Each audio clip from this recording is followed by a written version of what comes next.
നിയമത്തിലെ പഴുതുകളെ വീണ്ടും മാധ്യമവേട്ടയ്ക്ക് ഉപയോഗപ്പെടുത്തുകയാണ് കേന്ദ്ര സർക്കാർ. പ്രമുഖ മാധ്യമ പ്രവർത്തകരായ കരൺ ഥാപ്പറിനും സിദ്ധാർത്ഥ് വരദരാജനുമെതിരെ സർക്കാരിനെ വിമർശിച്ചു എന്ന പേരിൽ രാജ്യദ്രോഹത്തിന് കേസെടുത്തിരിക്കുന്നു.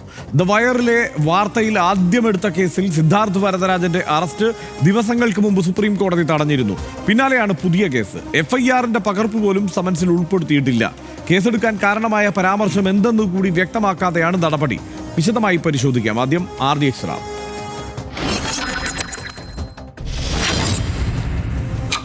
എന്താണ് കേസ്? എന്തിന്റെ അടിസ്ഥാനത്തിലാണ് നടപടി? FIR തീയതി പോലും വ്യക്തമാക്കാതെയാണ് അസം പോലീസ് രാജ്യത്തെ മുതിർന്ന മാധ്യമ പ്രവർത്തകരായ സിദ്ധാർത്ഥ് വരദരാജൻ, കരൺ ഥാപ്പർ എന്നിവർക്കെതിരെ രാജ്യദ്രോഹ കുറ്റം ചുമത്തിയിരിക്കുന്നത്. FIRന്റെ പകർപ്പ് സമൻസിൽ ഉൾപ്പെടുത്തിയിട്ടില്ല. നിയമപരമായി ചെയ്യേണ്ട കാര്യങ്ങൾ ഒഴിവാക്കി തിടുക്കപ്പെട്ടാണ് പോലീസ് നടപടി. ഇരുവർക്കുമെതിരെ രാജ്യദ്രോഹ കുറ്റം ചുമത്താൻ കാരണമുണ്ടെന്നും അന്വേഷണവുമായി സഹകരിക്കണമെന്നുമാണ് പോലീസ് ഭാഷ്യം.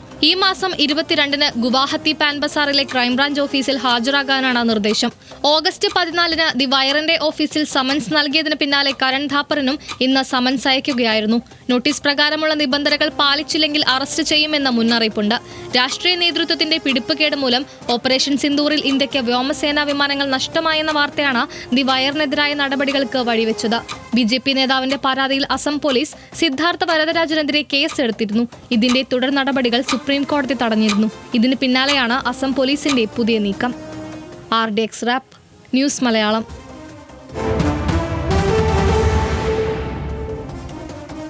ഈ പ്രമുഖ മാധ്യമ പ്രവർത്തകർക്കെതിരെയുള്ള കേസ് എന്താണെന്ന് പരിശോധിക്കാം. FIR വിവരങ്ങൾ പങ്കുവയ്ക്കാതെയാണ് അസം പോലീസ് കേസെടുത്തിരിക്കുന്നത്. ആരോപിക്കപ്പെട്ട കുറ്റകൃത്യം എന്ത് എന്ന് വ്യക്തമാക്കിയിട്ടില്ല.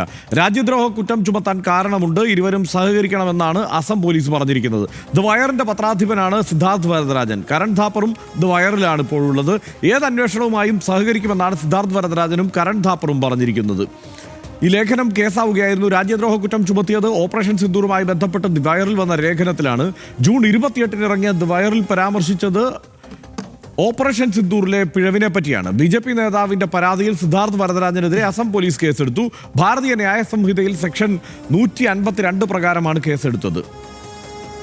സിദ്ധാർത്ഥ് വരദരാജനെതിരെ ദ വയറിലെ ലേഖനത്തിന്റെ പേരിൽ രണ്ടാമത്തെ കേസ് വന്നു. ഓപ്പറേഷൻ സിന്ദൂറുമായി ബന്ധപ്പെട്ട കേസിൽ ദ വയർ പത്രാധിപർ സുപ്രീം കോടതിയെ സമീപിച്ചു. ഭാരതീയ ന്യായ സംഹിതയിലെ സെക്ഷൻ 152 ചുമത്തിയാണ് ചോദ്യം ചെയ്താണ് സമീപിച്ചത്. മാധ്യമ പ്രവർത്തകരുടെ വാർത്താ റിപ്പോർട്ടുകൾ രാജ്യദ്രോഹ കുറ്റമാകില്ല എന്നാണ് കോടതിയുടെ നിരീക്ഷണം. സിദ്ധാർത്ഥ് വരദരാജൻ ഉൾപ്പെടെയുള്ളവരുടെ അറസ്റ്റ് തടയുകയാണ് സുപ്രീം കോടതി ചെയ്തത്. ദ വയറിന്റെ റിട്ടിൽ കോടതി അറസ്റ്റ് തടഞ്ഞെങ്കിലും പുതിയ കേസുമായി വീണ്ടും അസം പോലീസ് രംഗത്തെത്തുകയായിരുന്നു. ദി വയറിനെതിരെ മുമ്പും കേന്ദ്ര സർക്കാരിന്റെ നടപടി ഉണ്ടായിട്ടുണ്ട്. ഓപ്പറേഷൻ സിന്ദൂറുമായി ബന്ധപ്പെട്ട പരാമർശത്തിൽ വാർത്താവിനിമയ മന്ത്രാലയം നടപടിയെടുത്തത് 2000-ലെ IT ആക്ട് പ്രകാരമാണ്. നരേന്ദ്രമോദിയെയും BJPയെയും വിമർശിക്കുന്നതിലൂടെ കേന്ദ്ര സർക്കാരിന്റെ നോട്ടപ്പുള്ളിയാണ് ഈ സ്ഥാപനം. 2021-ൽ മാധ്യമപ്രവർത്തകൻ വിനോദ് ദുവയ്ക്കെതിരെയും കേന്ദ്ര സർക്കാർ രാജ്യദ്രോഹ കുറ്റം ചുമത്തിയിരുന്നു. കേസെടുത്തത് കോവിഡ് നിയന്ത്രണവുമായി ബന്ധപ്പെട്ട് നരേന്ദ്രമോദി സർക്കാരിനെ വിമർശിച്ചതിനാണ്. സർക്കാരിനെതിരെ നിരന്തരം വാർത്തകൾ നൽകിയ ന്യൂസ് ക്ലിക്കിനെതിരെ 2024-ലും നടപടിയുണ്ടായി. ചൈനീസ് ഫണ്ട് എത്തി എന്നാരോപിച്ച് പ്രബീർ പുർക്കായസ്തയ്ക്കെതിരെ UAPA ചുമത്തുകയായിരുന്നു. മാവോയിസ്റ്റ് ബന്ധം ആരോപിക്കപ്പെട്ടത് GN സായിബാബയെ ജയിലിലടച്ചത് 10 വർഷമാണ് എന്നതുകൂടി ഈ ഘട്ടത്തിൽ നമുക്ക് ഓർത്തു പോകാം. കരൺ ഥാപ്പർ വർഷങ്ങൾക്ക് മുമ്പ് നരേന്ദ്രമോദിയുടെ അപ്രീതി പിടിച്ചുപറ്റിയത് ചർച്ചയായിരുന്നു. 2007-ൽ കരൺ ഥാപ്പറുമായുള്ള ടെലിവിഷൻ അഭിമുഖം നിർത്തിവെപ്പിക്കുകയും ചെയ്തു നരേന്ദ്രമോദി. അഭിമുഖം നിർത്തിയത് പരിപാടി തുടങ്ങി 2 മിനിറ്റ് 45 സെക്കൻഡിനകമാണ്. 18 വർഷം മുമ്പ് നരേന്ദ്രമോദിയെ ചൊടിപ്പിച്ചത് ഗുജറാത്ത് കലാപവുമായി ബന്ധപ്പെട്ട ഒരു ചോദ്യമായിരുന്നു. ഇതൊക്കെയാണ് കരൺ ഥാപ്പറുമായി ബന്ധപ്പെട്ട് അങ്ങനെ ഒരു ചരിത്രം കൂടി നമുക്ക് ഓർത്തെടുക്കാനുള്ളത്. രാജ്യത്ത് മാധ്യമ സ്വാതന്ത്ര്യം കുറഞ്ഞു വരുന്നതായാണ് വിവിധ റിപ്പോർട്ടുകൾ. റിപ്പോർട്ടേഴ്സ് വിത്തൗട്ട് ബോർഡേഴ്സിന്റെ മാധ്യമ സ്വാതന്ത്ര്യ സൂചിക പ്രകാരം ഇന്ത്യ 151-ാം സ്ഥാനത്താണ് ഇപ്പോഴുള്ളത്. കഴിഞ്ഞ 2 വർഷത്തിനിടെ ചെറുതായി സ്ഥാനം മെച്ചപ്പെടുത്തിയിട്ടുണ്ട്. 2016-2025 കാലഘട്ടത്തിൽ രാജ്യത്ത് കൊല്ലപ്പെട്ടത് 25 മാധ്യമ പ്രവർത്തകരാണ് എന്നാണ് റിപ്പോർട്ടുകൾ. സൈബർ ആക്രമണങ്ങൾ, ഭീഷണികൾ, ശാരീരിക ആക്രമണങ്ങൾ എന്നിവയും വർദ്ധിക്കുന്നുണ്ട്. ഇതാണ് അവസ്ഥ. ഇപ്പോൾ നമ്മളിതിപ്പോൾ ആദ്യ വിഷയമായി സജീവമായി എടുക്കുമ്പോൾ തോന്നും മാധ്യമപ്രവർത്തകരെ ബന്ധിക്കുന്ന ഒരു കാര്യമായതുകൊണ്ട് അങ്ങനെ ഗൗരവത്തിൽ അതുകൊണ്ട് പരിഗണിക്കുന്നു എന്ന്. പക്ഷേ ആ നിലയ്ക്കല്ല. ആത്യന്തികമായി ഈ 19(1)(a) പ്രകാരമാണ് എല്ലാവർക്കും ഈ രാജ്യത്ത് അഭിപ്രായ സ്വാതന്ത്ര്യമുള്ളത്. ആ അഭിപ്രായ സ്വാതന്ത്ര്യത്തിന് അപ്പുറത്ത് പ്രത്യേകിച്ച് എന്തെങ്കിലും ഒരു അവകാശമോ അധികാരമോ മാധ്യമപ്രവർത്തകർക്കില്ല. അപ്പോൾ പൊതുവെ അഭിപ്രായ സ്വാതന്ത്ര്യത്തിന്മേലുള്ള ഒരു കടന്നുകയറ്റമായി ഭരണകൂട ഇടപെടലായി തന്നെ അതിനെ കാണുന്നത് കൊണ്ടാണ് നമ്മളിതിപ്പോൾ ആദ്യത്തെ വിഷയമായി തന്നെ അത് ചർച്ച ചെയ്യുന്നതും. എങ്ങനെയാണ് സനീഷ് ഇപ്പോൾ ഈ നടപടിയെ കാണുന്നത്? ഇതിനകത്ത് നമുക്കറിയാമല്ലോ, ഇപ്പം ഡോണ്ട് സ്പെയർ മീ ശങ്കർ എന്നാണ് ജവഹർലാൽ നെഹ്റു ശങ്കറിനോട്, കാർട്ടൂണിസ്റ്റ് ശങ്കറിനോട് പറഞ്ഞത്, എന്നെ ഒഴിവാക്കണ്ട, എനിക്കെതിരെയും വിമർശിച്ചോളൂ, എനിക്കെതിരെയും കാർട്ടൂണുകൾ എന്നെ വരച്ചോളൂ എന്ന് പറഞ്ഞാണ്. അതാണ് നമ്മുടെ യഥാർത്ഥത്തിൽ ഇന്ത്യയുടെ മാധ്യമപ്രവർത്തകരും ഭരണകൂടവുമായുള്ള ഒരു ബന്ധം, അല്ലെങ്കിൽ നമ്മുടെ പാരമ്പര്യം അതാണ്, അല്ലെങ്കിൽ അതായിരിക്കണം നമ്മുടെ ഒരു പാരമ്പര്യം. ഭരണകൂടത്തെ, സർക്കാരിനെ ഒക്കെ വിമർശിക്കുക എന്നതിലേക്ക് അതിൽ നിന്ന് തടയാൻ പാടില്ല എന്നതാണ് ഒരു ജനാധിപത്യ രാജ്യം അതിൻ്റെ മാധ്യമപ്രവർത്തകരോട് ചെയ്യേണ്ടതെന്നാണ് നമ്മൾ വിചാരിക്കുന്നത്. ഇതിപ്പം പക്ഷേ അതിന് നേരെ ഓപ്പോസിറ്റായിട്ടുള്ള കാര്യങ്ങളിലെ സംഭവിക്കുന്നതിന് ഒരുപാട് ഉദാഹരണങ്ങൾ നമ്മുടെ മുന്നിലേക്ക് വരികയാണ്. ഇപ്പോൾ കഴിഞ്ഞ ദിവസം അസം പോലീസ് ഇവർക്ക് എതിരെ നീങ്ങിയപ്പോൾ, നോട്ടീസ് അയച്ചപ്പോൾ സുപ്രീം കോടതി അത് റദ്ദ് ചെയ്തുകൊണ്ട് അവരെ ഒഴിവാക്കി വിട്ടതാണ്. അന്ന് സുപ്രീം കോടതിയിൽ സോളിസിറ്റർ ജനറൽ തുഷാർ മേത്ത, നിങ്ങൾ മാധ്യമങ്ങൾക്ക് പ്രത്യേകമായൊരു സവിശേഷ പദവി കൊടുക്കുകയാണോ, അവരെ ഈ രാജ്യത്ത് മറ്റെല്ലാവരെയും എന്ന പോലെ അല്ലാതെ ഒരു പ്രത്യേക ക്ലാസ്സായിട്ട് പരിഗണിക്കേണ്ടതുണ്ടോ എന്നൊരു ചോദ്യം, ഒരു സർക്കാസ്റ്റിക്കായിട്ട് ചോദ്യം തുഷാർ മേത്ത കോടതിക്ക് മുമ്പാകെ വെച്ചു. പക്ഷേ കോടതി അതിന് സീരിയസ് ആയിട്ട് മറുപടി നൽകി. കോടതി പറഞ്ഞു, അങ്ങനെയല്ല, അഭിപ്രായ സ്വാതന്ത്ര്യത്തിനുള്ള അവകാശം മൗലികാവകാശമാണ് രാജ്യത്ത്, അത് നിലനിൽക്കണം, എന്നാൽ രാജ്യത്തിൻ്റെ ഒരു പബ്ലിക് ഓർഡർ നിലനിൽക്കുകയും വേണം. ഇതിനകത്തുള്ളൊരു ഫൈൻ ബാലൻസ് നമ്മുടെ നാട്ടിൽ ഉണ്ടാകേണ്ടതുണ്ട് എന്ന് പറഞ്ഞിട്ടാണ് കോടതി ഈ കാര്യങ്ങളിൽ ഒഴിവാക്കി വിട്ടത്. പക്ഷേ വീണ്ടും അതേ ബേർഡൻ്റായിട്ടുള്ള, പ്രത്യേകിച്ച് എന്തെങ്കിലും വ്യത്യാസമില്ലാത്തൊരു നോട്ടീസ് വീണ്ടും വരികയാണ് രണ്ടുപേർക്കും ഉണ്ടായിട്ടുള്ളത്. ഇതിനകത്ത് എന്താണ് സംഭവം എന്നതെ സംബന്ധിച്ച് വ്യക്തമായിട്ട് വിശദാംശങ്ങൾ കൊടുത്തിട്ടുമില്ല എന്നാണ് പറയുന്നത്. ഇപ്പോൾ BNSലെ 182 സെക്ഷൻ അതിനകത്തുണ്ട് എന്നുള്ളതുകൊണ്ട് ഇത് നേരത്തെ വന്ന സംഭവം തന്നെയാണ്. ഈ രാജ്യദ്രോഹം ആണ്, സെഡിഷനാണ് എന്ന കാര്യത്തിൽ വ്യക്തത വരികയാണ് ചെയ്തിരിക്കുന്നത്. ഈ രണ്ടാളുകളും രാജ്യത്തെ ഏറ്റവും പ്രധാനപ്പെട്ട മാധ്യമപ്രവർത്തകരിൽ രണ്ടുപേരാണ്. വയറ് വളരെ ഷാർപ്പായിട്ട്, ഇതുപോലെ നിരവധിയായിട്ടുള്ള കേസും കാര്യങ്ങളൊക്കെ വന്നപ്പോൾ പോലും പക്ഷേ അവരുടെ ഒരു ധൈര്യം ഒട്ടും പിന്നോട്ട് പോകാതെ മാധ്യമപ്രവർത്തനം നടത്തിയിട്ടുള്ള ആളുകളാണ്. ഈ കരൺ ഥാപ്പറാണെങ്കിലും സിദ്ധാർത്ഥ് വരദരാജനാണെങ്കിലും നേരത്തെയൊക്കെ വളരെ കാലമായിട്ട്, എത്രയോ വർഷമായിട്ട്, വളരെ ചെറുപ്പകാലം തൊട്ട് വളരെ ഫെയർ ആയിട്ടുള്ള മാധ്യമപ്രവർത്തനം നടത്തുന്ന ആളുകളാണ്. അപ്പോൾ അതുകൊണ്ട് രാജ്യത്തെ പൊതുവിൽ ജനാധിപത്യ സംവിധാനങ്ങളെല്ലാം തന്നെ ഇവരുടെ കൂടെ നിൽക്കും എന്നാണ് നമ്മൾ മനസ്സിലാക്കേണ്ടത്. എന്തെങ്കിലും ഒരു എഴുതിയതിലോ പബ്ലിഷ് ചെയ്തതിലോ കുഴപ്പമുണ്ടെങ്കിൽ അത് ലീഗലി നേരിടാൻ തയ്യാറായ ആളുകൾ തന്നെയാണ് ഇവരാരും. അതായത് അങ്ങനെ എന്തെങ്കിലും ഭയന്ന് പോവുകയോ അല്ലെങ്കിൽ ആ കാര്യങ്ങളെക്കുറിച്ച് വിശദീകരണം കൊടുക്കാൻ മടിയുള്ള ആളുകളോ അല്ല. ഇതിപ്പോൾ 2024 മുഹമ്മദ് സുബൈറിനെതിരെ ഇതേ വകുപ്പിട്ടിട്ട് കേസെടുത്തിരുന്നു, പിന്നീട് അത് ഒഴിവായി പോവുകയാണ് ഉണ്ടായത്. അപ്പോൾ ഇവർ ഈ ഫൈറ്റ് ചെയ്യാൻ, അല്ലെങ്കിൽ ലീഗലി വരുന്നൊരു പ്രശ്നത്തെ, സർക്കാരിൻ്റെ ഒരു പ്രശ്നമുണ്ട്, സർക്കാർ ഒരു കേസെടുക്കുന്നു, അത് ലീഗലി നേരിടാൻ എന്തെങ്കിലും ബുദ്ധിമുട്ടുള്ള ആളുകളല്ല, അതിൽ ലീഗലി നേരിടേണ്ടുന്ന കാര്യമില്ല എന്നവർ വിശ്വസിക്കുന്നുണ്ടെങ്കിൽ പോലും. പക്ഷേ ഇതിനകത്തൊരു ഫെയർ അല്ലാത്ത കളി പോലീസ് കളിക്കുന്നു എന്നൊരു വിമർശം പൊതുവിൽ ഇപ്പോൾ ഇൻ്റർനാഷണൽ പ്രസ് ഏജൻസിയുടെ ഭാഗത്ത് നിന്ന് തന്നെയും ഇങ്ങനെയൊരു വിമർശം വന്നിട്ടുണ്ട്. അതായത് എന്താണ് ഇവരുടെ കുറ്റം എന്ന് പറഞ്ഞ് ഫെയർ ആയിട്ടുള്ള ട്രയലിനും മറ്റ് പ്രോസസ്സിനും നിന്നു കൊടുക്കാൻ ആകാത്ത വിധം ഒരു മിഡ് നൈറ്റ് അറസ്റ്റിന് വേണ്ടിയുള്ള ശ്രമമാണോ ഈ നടന്നത് എന്ന് സിദ്ധാർത്ഥ് വരദരാജൻ തന്നെയും സംശയിക്കുന്ന വിധത്തിലാണ് കാര്യങ്ങളുടെ പോക്ക്. ജനാധിപത്യ സംവിധാനങ്ങൾ, ജനാധിപത്യത്തിൽ വിശ്വസിക്കുന്ന മനുഷ്യരെല്ലാം തന്നെ അവരുടെ കൂടെ നിൽക്കും എന്നാണ് നമ്മളിപ്പോൾ ഈ ഘട്ടത്തിൽ ഉറപ്പിക്കേണ്ടത്. സർക്കാർ ഇത്തരത്തിലൊരു പ്രതികാര നടപടിയോടെ പോകുന്നുണ്ടോ എന്നത് കണ്ടിട്ട് സർക്കാർ അങ്ങനെ ചെയ്യുന്ന ആളുകളെ അതിൽ നിന്ന് വിലക്കണം എന്നതാണ് നമുക്ക് പറയാൻ പറ്റുക.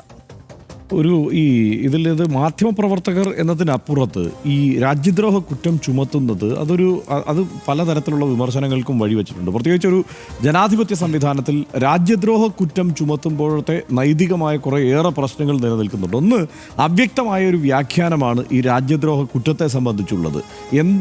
ഏതാണ് ഇതിൻ്റെ അതിര്? ഒരു ഭരണകൂടത്തെ വിമർശിച്ചാൽ അതെങ്ങനെയാണ് രാജ്യദ്രോഹ കുറ്റമാകുക? ഭരണാധിപനെ വിമർശിച്ചാൽ എങ്ങനെയാണ് രാജ്യദ്രോഹ കുറ്റമാകുക? ഭരണകൂടത്തിൻ്റെ ഒരു ആക്ടിനെ വിമർശിച്ചാൽ അതെങ്ങനെയാണ് രാജ്യദ്രോഹ കുറ്റമാകുക? ഒരു ജനാധിപത്യ സംവിധാനത്തിൽ പൗരൻ അതിനുള്ള അവകാശമില്ലേ? പൗരന്റെ അവകാശം തന്നെയാണ് മാധ്യമപ്രവർത്തകരുമുള്ളത്. അതായത് ഈ പറയുന്ന ആർട്ടിക്കിൾ 19(1)A പ്രകാരമുള്ള പൗരന്റെ അവകാശം തന്നെയാണ് ഞാൻ നേരത്തെ പറഞ്ഞതുപോലെ മാധ്യമപ്രവർത്തകർക്കും ഈ കാര്യത്തിലുള്ളത്. ആ അവകാശമാണ് വിനിയോഗിക്കുന്നത്. സർക്കാരിനെ വിമർശിക്കാൻ, അതിൻ്റെ ചെയ്തികളെ വിമർശിക്കാൻ, ഭരണകൂടത്തെ വിമർശിക്കാൻ അത് ഉപയോഗിക്കുക എന്നത് മാത്രമാണ് യഥാർത്ഥത്തിൽ ഈ മാധ്യമപ്രവർത്തകൻ ചെയ്യുന്നത്. മാത്രമല്ല, മനീഷ് നേരത്തെ പറഞ്ഞതുപോലെ സിദ്ധാർത്ഥ് വരദരാജനും കരൺ ഥാപ്പറും ഒക്കെ അതിൻ്റെ അതിർത്തി അറിയാത്തവരല്ല. ഈ രാജ്യത്തിൻ്റെ ചരിത്രത്തോടൊപ്പം സഞ്ചരിച്ച പ്രധാനപ്പെട്ട മാധ്യമപ്രവർത്തകർ തന്നെയാണ് അവരൊക്കെ. അതായത് BBC-യിലായാലും ദ ഹിന്ദുവിലായാലും ഒക്കെ പ്രവർത്തിച്ചു വന്ന പാരമ്പര്യമുള്ള മാധ്യമപ്രവർത്തകർ തന്നെയാണ് അവർ. അല്ലാത്ത മാധ്യമപ്രവർത്തകർക്കൊന്നും ആ പാരമ്പര്യം ഇല്ല എന്നല്ല ഞാൻ പറയുന്നത്. പക്ഷേ ഇവർക്ക് അതിനെക്കുറിച്ച് വ്യക്തമായ ധാരണയുണ്ട്. മാത്രമല്ല, ഈ രാജ്യത്തിൻ്റെ നിർമ്മാണത്തിൽ തന്നെ നിർണായകമായ പങ്കുവഹിച്ചവരുടെ പരമ്പരയിൽപ്പെട്ടവർ കൂടിയാണ് ഇവരൊക്കെ.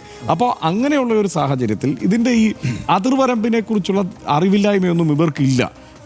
അതുകൊണ്ടാണ് ഇത് ഭരണകൂടം നിർണ്ണയിക്കുകയാണ്, പോലീസ് നിർണ്ണയിക്കുകയാണ് നിങ്ങൾ ഈ ചെയ്തത്, നിങ്ങൾ ഈ പറഞ്ഞത് രാജ്യദ്രോഹമാണ് എന്ന്. ഇപ്പം നമ്മളിപ്പോൾ നോക്കിക്കഴിഞ്ഞാൽ കരൺ താപ്പറിൻ്റെ ഒരു ഇൻ്റർവ്യൂ ഉണ്ടായിരുന്നു, ഈ വയറിലെ ലേഖനവും ഉണ്ടായിരുന്നു. അത് പരിശോധിക്കുമ്പോൾ അതിനകത്ത് പരമാവധി അതിനകത്ത് ചൂണ്ടിക്കാണിക്കുന്ന കുറ്റങ്ങൾ, അതായത് ഇനിയിപ്പോൾ ഒരു കുറ്റമായി ആരോപിക്കാവുന്ന സംഗതി എന്നത് എല്ലാ മാധ്യമങ്ങളും തന്നെ റിപ്പോർട്ട് ചെയ്തതാണ്. അതായത് പല മാധ്യമങ്ങളും അത് റിപ്പോർട്ട് ചെയ്തതിൻ്റെ വലിപ്പ ചെറുപ്പം ഉണ്ടാവാം, ഏറ്റക്കുറച്ചിലുകൾ ഉണ്ടാവാം. പക്ഷേ ഇപ്പോൾ ഇന്തോനേഷ്യയിൽ ഒരു ആർമി അറ്റാഷെ അവിടെ ഈ ഫൈറ്റർ ജെറ്റുകളെ കുറിച്ച് പറഞ്ഞത്, അല്ലെങ്കിൽ ഈ ഭരണകൂട ഇടപെടൽ കൊണ്ട്, സർക്കാരിൻ്റെ ഇടപെടൽ കൊണ്ട്, രാഷ്ട്രീയ ഇടപെടൽ കൊണ്ട് ഈ ഓപ്പറേഷൻ സിന്ദൂറിൽ ചില പാളിച്ചകളൊക്കെ ഉണ്ടായി എന്നുള്ള പരാമർശങ്ങൾ, ഇത്തരം സംഗതികളൊക്കെ ചർച്ചയായതാണ്. ഒരു ഓപ്പറേഷൻ കഴിഞ്ഞാൽ സ്വാഭാവികമായും അത് ചർച്ച ചെയ്യപ്പെടുമല്ലോ. നമ്മൾ തന്നെ എത്രയോ തവണ ചോദിച്ചിരിക്കുന്നു, എത്ര ഫൈറ്റർ ജെറ്റുകൾ നഷ്ടപ്പെട്ടു, ഈ കണക്ക് മുന്നിൽ വയ്ക്കുന്നതിന് എന്താണ് കുഴപ്പം എന്നുള്ളത് നമ്മൾ ആവർത്തിച്ച് ചർച്ച ചെയ്യുന്ന ഒരു വിഷയമാണല്ലോ. അപ്പോൾ ഈ നിലയ്ക്കുള്ള കുറേ ചോദ്യങ്ങളാണ് ഉന്നയിച്ചിരിക്കുന്നത്. ആ ചോദ്യങ്ങളെല്ലാം രാജ്യദ്രോഹമാണ് എന്ന് വ്യാഖ്യാനിക്കുമ്പോൾ പിന്നെ എന്ത് സുതാര്യതയാണ് ഒരു ജനാധിപത്യ സംവിധാനത്തിലുള്ളത് എന്ന ചോദ്യമാണ് ബാക്കിയാവുക. അത് മാത്രമല്ല, ഇതിനകത്തൊരു ഈ പറഞ്ഞത് നമ്മൾ ഈ പറയുന്ന ഭാരതീയ ന്യായ സംഹിതയായപ്പോഴും ഈ രാജ്യദ്രോഹ കുറ്റത്തിന് അത് കൂടുതൽ കുഴപ്പത്തിലേക്കാകുക എന്നുള്ളതല്ലാതെ ഇതൊരു കൊളോണിയൽ ലോ എന്ന നിലയ്ക്ക് അതിനെ അഴിച്ചു പണിയാനുള്ള ഒരു ശ്രമം കൃത്യമായി ഉണ്ടായിട്ടില്ല എന്നുള്ളതാണ് യഥാർത്ഥ പ്രശ്നം. അതായത് അതായത് ബ്രിട്ടീഷ് രാജിനെ അല്ലെങ്കിൽ ഈ കൊളോണിയൽ ഭരണകൂടത്തെ സംരക്ഷിക്കുന്നതിന് വേണ്ടി ഏർപ്പെടുത്തിയ നിയമങ്ങളിലെ വ്യവസ്ഥകളൊക്കെ തന്നെയാണ് ഇക്കാലം എത്രയും ഈ രാജ്യദ്രോഹം എന്ന മട്ടിൽ, അതല്ലെങ്കിൽ ആ നിലയ്ക്ക് വിലയിരുത്താൻ വേണ്ടി തുടരുന്നത്, ആളുകളെ പിടിച്ചകത്തിടാൻ വേണ്ടി തുടരുന്നത് എന്നുള്ളതാണ് അതിനകത്തുള്ള പ്രശ്നം. രണ്ടാമതാണ് നമ്മൾ ഈ പറയുന്ന ഈ മാധ്യമ സ്വാതന്ത്ര്യത്തിൻ്റെ തലത്തിലേക്ക് വന്നാൽ, ഈ 2014 മുതൽ ഇങ്ങോട്ട് പല ആവർത്തി എല്ലാവരും ചർച്ച ചെയ്യുകയും ലോകമാകെ ചർച്ച ചെയ്യുകയും ചെയ്യുന്ന വിഷയമാണ് ഒരു ജനാധിപത്യ രാജ്യം എന്ന നിലയ്ക്ക് ഇന്ത്യയുടെ മാധ്യമ സ്വാതന്ത്ര്യത്തിൽ വരുന്ന കുത്തനെയുള്ള ഇടിവ്. 141 നിന്ന് അതൊരു ഘട്ടത്തിൽ 161 വരെ പോയിട്ടുണ്ട്. കഴിഞ്ഞ 2 വർഷം കൊണ്ട് ചെറുതായി താഴോട്ടൊന്ന് ഇറങ്ങിയിട്ടുണ്ട് എന്നുള്ളത് ഒഴിച്ചാൽ ആ നിലയ്ക്കുള്ള കുത്തനെയുള്ള കയറ്റം ഈ വിഷയത്തിൽ ഉണ്ടായിട്ടുണ്ട്. അതിപ്പോൾ നമ്മളെ സംബന്ധിച്ചിടത്തോളം 2023 161, ഇപ്പോൾ അത് 151 മാറിയിട്ടുണ്ട്. അത് വലിയ മാറ്റമാണ് കേട്ടോ, ആ കാര്യത്തിൽ സംശയമൊന്നുമില്ല. പക്ഷേ ഈ മാറ്റം ഉണ്ടാകുമ്പോഴും നമ്മളിപ്പോൾ എടുത്തു നോക്കിക്കഴിഞ്ഞ് കഴിഞ്ഞാൽ സനീഷ, ഈ 2023 83 മാധ്യമ സ്വാതന്ത്ര്യ ലംഘനങ്ങൾ നടന്നിട്ടുണ്ട്. ശാരീരിക ആക്രമണം, ഭീഷണി, കൊലപാതകം അടക്കം സംഭവിച്ചിട്ടുണ്ട് 2023. 2024 ഈ മട്ടിൽ തന്നെയുള്ള സാഹചര്യങ്ങളുണ്ടായി. 23 44 മാധ്യമപ്രവർത്തകർക്കെതിരെ FIR രജിസ്റ്റർ ചെയ്തിട്ടുണ്ട്. വളരെ ചർച്ച ചെയ്യപ്പെട്ട ഇപ്പോൾ പ്രബീർ പുർക്കായസ്ഥയുടെയൊക്കെ അറസ്റ്റ്, എന്തിനാണ് എന്നെ അറസ്റ്റ് ചെയ്തിരിക്കുന്നതെന്നെങ്കിലും, എന്നെ ജയിലിൽ പിടിച്ചിട്ടിരിക്കുന്നത് എന്തിനാണെന്നെങ്കിലും പറയൂ എന്നാണ് അദ്ദേഹം തുടർച്ചയായി കോടതിയിൽ ചോദിച്ചുകൊണ്ടിരുന്നത്. അപ്പോൾ അങ്ങനെ ഒരവസ്ഥയുണ്ട്. മാധ്യമ സ്വാതന്ത്ര്യത്തെ ആ നിലയ്ക്ക് ഞെരുക്കുന്ന ഒരവസ്ഥയുണ്ട്. അത് ജനാധിപത്യ സംവിധാനത്തിനൊട്ടും ഭൂഷണമല്ല എന്ന് പറഞ്ഞ് തൽക്കാലം നമുക്കിതിവിടെ അവസാനിപ്പിക്കാം. കേന്ദ്ര സർക്കാർ സമഗ്രാധിപത്യ സ്വരൂപമായി മാറിയ ഇന്നലെകൾ ഇന്ത്യ ചരിത്രത്തിലുണ്ട്. അതേ അടിയന്തരാവസ്ഥയുടെ ഓർമ്മദിനം ഭരണഘടനാ ഹത്യാ ദിവസമായി ആചരിക്കാൻ സർക്കുലർ പുറപ്പെടുവിച്ച സർക്കാരുമാണിത്. ദ വയർ എന്ന മാധ്യമം ഏറെക്കാലമായി സർക്കാരിനെതിരെ ഒരു പ്രതിപക്ഷ സ്വഭാവത്തോടെ നിരന്തരം വാർത്തകൾ ചെയ്യുന്നുണ്ട് എന്ന് നമുക്കറിയാം. NDTV ഇപ്പോഴത്തെ ഉടമസ്ഥതയിൽ എത്തുന്നതിന് മുൻപ് അവരെ വേട്ടയാടിയതുപോലെ, മുഹമ്മദ് സുബൈറിൻ്റെ ആൾട്ട് ന്യൂസിനെ ഇല്ലാതാക്കാൻ ശ്രമിച്ചതുപോലെ പല സാഹചര്യങ്ങളും അതിന് സമാനമായ സ്വഭാവത്തിൽ തന്നെ ആവർത്തിക്കപ്പെടുന്നത് സങ്കടകരമാണ്. സമാരാധ്യരായ മാധ്യമപ്രവർത്തകരായ സിദ്ധാർത്ഥ് വരദരാജനെയും കരൺ താപ്പറെയും രാജ്യദ്രോഹികളാക്കാൻ തുനിഞ്ഞിറങ്ങിയിരിക്കുന്ന ഈ ഹിമന്ത ബിശ്വാസ് സർക്കാരിൻ്റെ നടപടിക്കെതിരെ ശക്തമായ പ്രതിഷേധം ഉയരേണ്ടതുണ്ട്. വയറിൻ്റെ റിപ്പോർട്ടുകൾ പ്രഥമ ദൃഷ്ട്യാ രാജ്യത്തിൻ്റെ അഖണ്ഡതയ്ക്ക് എതിരല്ലെന്ന് ദിവസങ്ങൾക്ക് മുമ്പ് സുപ്രീം കോടതി തന്നെ പറഞ്ഞതാണ് എന്നോർക്കണം. അതും ചേർത്ത് വായിക്കുമ്പോഴാണ് ഈ നടപടിയുടെ ഗൗരവം കൂടുന്നത്. ഭരണകൂടങ്ങൾക്ക് ഇഷ്ടമല്ലാത്തത് പറഞ്ഞാൽ അതിനെ രാജ്യദ്രോഹമായി വ്യാഖ്യാനിക്കുന്നതാണ് ജനാധിപത്യ ദ്രോഹം. എതിർ ശബ്ദങ്ങളെ ഞെരിച്ചില്ലാതാക്കാൻ നോക്കുന്നതാണ് ഈ രാജ്യത്തോട് ചെയ്യുന്ന വലിയ ദ്രോഹമെന്നുകൂടി RDX കരുതുന്നു. അടുത്ത വിഷയത്തിലേക്ക്.